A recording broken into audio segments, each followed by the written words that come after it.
ذرا رک کر سوچیں، یہ جو آسمان جو ہر رات ہمارے اوپر پھیلا ہوا ہے، کیا یہ صرف خلا ہے یا کوئی سوال جو ہم سے پوچھا جا رہا ہے؟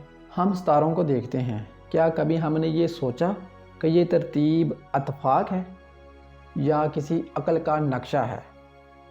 اگر یہ سب حادثہ ہے تو پھر عقل معنی کیوں مانگتی ہے؟ ہم نے کائنات کو دیکھنا چھوڑ دیا کیونکہ ہم نے اسے سمجھا ہوا مان لیا، مگر سمجھا ہوا ہونا سمجھ لینے جیسا نہیں ہوتا۔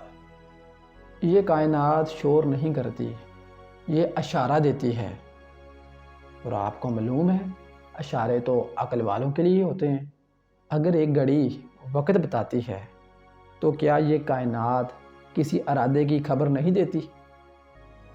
اور اگر یہ کائنات کسی ارادے کی خبر دیتی ہے تو کیا ہم نے کبھی اس بنانے والے کو کبھی جاننے کی کوشش کی ہے؟